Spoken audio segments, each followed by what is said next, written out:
দেশের যারা দায়িত্বে আছেন অনুরোধ জানাই তাদের কাছে, কৃষককে বাঁচান, কৃষকের কথা চিন্তা করেন। দেখেন আমার চাষি ভাই এতদিন এত কিছুর পরেও তারা কিন্তু ভাই চাষটা কিন্তু ছাড়ে নাই।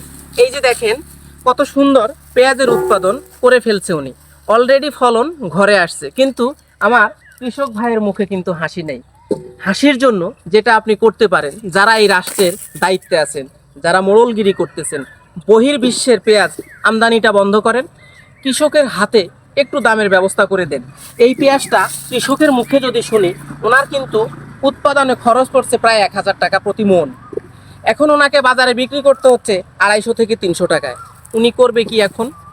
যদি দেখাই কৃষকের আর্তনাদ, এটা কি দেখার মতো সময় হবে আপনার? আপনারা যারা বাংলাদেশ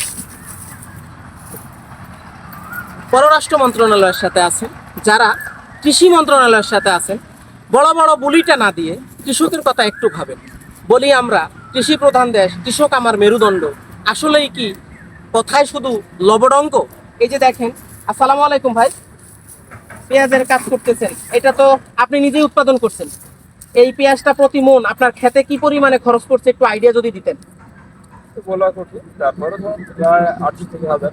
800 থেকে 1000 টাকা প্রতি মন খরচ করছে। এখন কত টাকা বিক্রি করতেছেন ভাই? 200 থেকে 300।